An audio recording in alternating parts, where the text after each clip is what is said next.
న్యాయము డబ్బున్నోడికి ఒక రకంగా, డబ్బు లేనోడికి ఇంకొక రకంగా ఎలా ఉంటుందో మనం చూద్దాం. ప్రత్యూష ముదిరాజు బిడ్డ, బీసీ. 2000 ఈమె దాదాపుగా ఇక్కడ తెలుగులో శ్రీరాములయ్య, ఆ తర్వాత రాయుడు, స్నేహం అంటే ఇదేనా, సముద్రం, ఇలా చాలా సినిమాల్లో హీరోయిన్గా నటించింది. తమిళ సినిమాల్లో కూడా 10-15 సినిమాల్లో హీరోయిన్గా నటించింది. ఆ అమ్మాయి కెరీర్ అప్పుడే స్టార్ట్ అవుతుంది. అప్పుడే స్టార్ట్ అవుతున్నటువంటి క్రమంలో 2002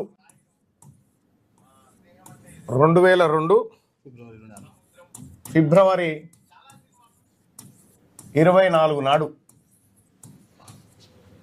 ఆ అమ్మాయి పైన రేప్ అటెంప్ట్ జరిగింది. ఆ అమ్మాయిని అత్యంత కిరాతకంగా హతమార్చారు.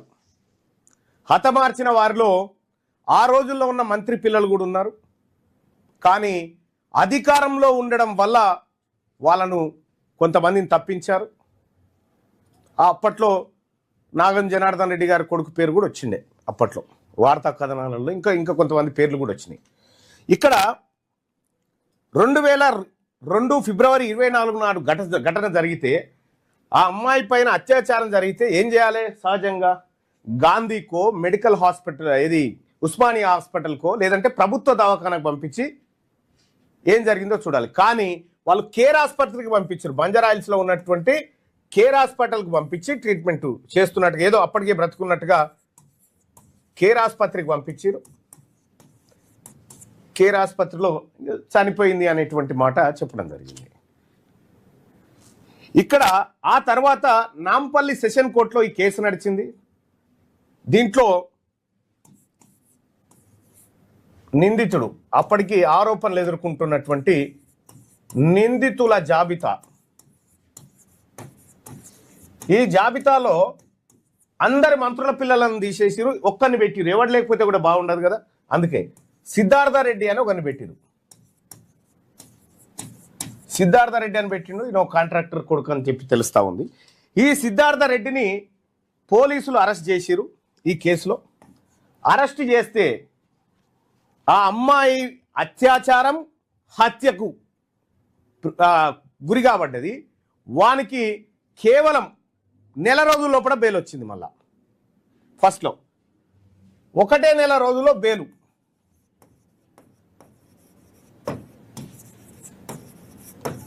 ఒకటే నెల రోజుల్లో బెయిల్ వచ్చింది. బెయిల్ వస్తే నాంపల్లి సెషన్ కోర్టులో దీనిపైన విచారణ జరిగింది. ట్రయల్స్ అయినాయి. ట్రయల్స్ అయితే నాంపల్లి కోర్టు ఏం చేసిందంటే,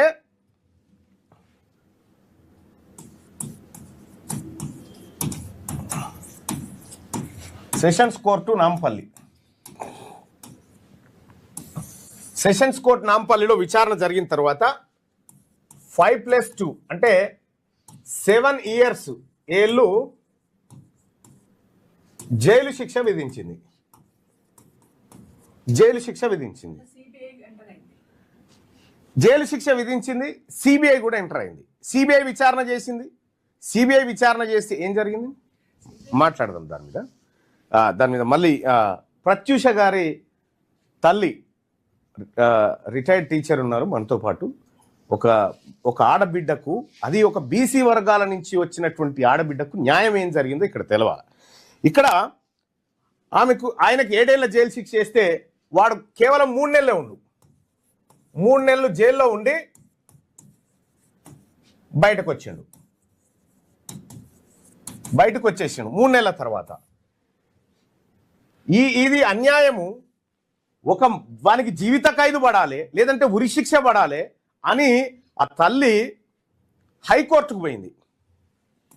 హైకోర్టులో అప్పీల్ చేసింది. నాకు సరైన న్యాయం జరగట్లేదని హైకోర్టులో అప్పీల్ చేసింది. హైకోర్టులో అప్పీల్ చేస్తే ఎవరో బాధితురాలు పోయింది. బాధితురాలే హైకోర్టుకు పోయి నాకు అన్యాయం జరిగింది, ఇక్కడ మొత్తం మ్యానిపులేషన్ జరిగిందని చెప్పి హైకోర్టుకు పోతే, హైకోర్టు ఏం చేయాలి? పూర్తి స్థాయిలో విచారణ చేసి చంపితే, లేదంటే చంపడానికి ప్రేరేపిస్తే చనిపోవడానికి ప్రేరేపిస్తేనే జీవిత ఖైదు వేస్తారు. జీవిత ఖైదే పడాలి. చాలా ఉన్నారు అట్లా. కానీ ఈ 7 ఏళ్ల జైలు శిక్ష ఉంది కదా, ఇది ఉంది కదా, దీన్ని తీసేసి ఏం చేసింది ఎరికైనా హైకోర్టు 2 ఏళ్ల శిక్షకు మార్చింది. చూసుకోరిగా పోయిందేమో ఈమె జైలుకు, న్యాయం వానికి జరిగింది. ఈయనకి గత పెద్ద మనిషిని 7 ఏళ్ళు ఎట్లా పెడతారా, 2 ఏళ్ళు పెట్టడానికి హైకోర్టు చెప్పింది. హైకోర్టు చెప్తే ఏది 2011లో, ఇది 2011లో హైకోర్టు జడ్జిమెంట్ ఇచ్చి 2 ఏళ్ల శిక్షగా మార్చింది. 2 ఏళ్ల శిక్షగా మార్చంగానే వాడు ఆయనతో ఇటాటు మెసిలిండు, పోయి అమెరికాలో పడ్డాడు. ఎవడు? సిద్ధార్థ రెడ్డి. ఇప్పుడు అమెరికాలోనే ఉన్నాడు. ఇక వాడు ఇండియాకు వచ్చేది లేదు, సచ్చేది లేదు. ఆ తల్లి ఈ హైకోర్టులో కూడా న్యాయం జరగలేదని సుప్రీంకోర్టుకు పోయింది.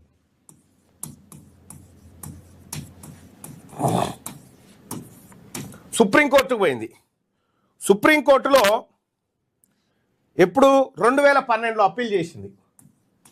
2012లో అప్పీల్ చేసింది. సెషన్స్ కోర్టు విధించిన శిక్షను హైకోర్టు ఇంకా తక్కువ చేసింది. అసలు మాకు అక్కడ న్యాయం జరగట్లేదు అనేది ఆ తల్లి ఆవేదన చెందితే సుప్రీంకోర్టులో 2012లో కేసు ఫైల్ చేస్తే, అప్పీల్ చేస్తే 2025లో విచారణకు వచ్చింది. దాదాపు 13 సంవత్సరాల తర్వాత విచారణకు వచ్చింది. ఈ 2025లోనే 4 నెలల నుంచి ట్రయల్స్ అయినాయి. 4 నెలల నుంచి ట్రయల్స్ అయితే సుప్రీంకోర్టు తీర్పు రిజర్వ్లో పెట్టింది. ఇప్పుడు ఈ వారం 10 రోజులలో రావచ్చు తీర్పు.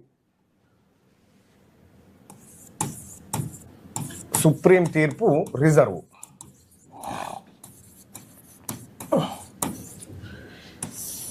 ఈ గడిచిన 24 సంవత్సరాలుగా న్యాయం కోసం తిరుగుతున్నటువంటి ఈ తల్లికి ఇప్పుడు సుప్రీంకోర్టులోనైనా న్యాయం దక్కుతుందా? ఒకవేళ ప్రత్యూష ముదిరాజు కాకుండా ప్రత్యూష రెడ్డి అయితే ఎట్లుంటుండే, ప్రత్యూష కమ్మ అయితే ఎట్లా ఉంటుండే న్యాయము?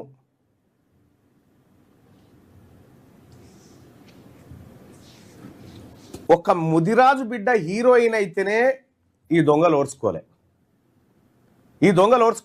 మొత్తం న్యాయ వ్యవస్థ, మొత్తం పోలీస్ వ్యవస్థ, అధికార వ్యవస్థ అంతా మొత్తం దొంగలకు సర్దిగట్టింది.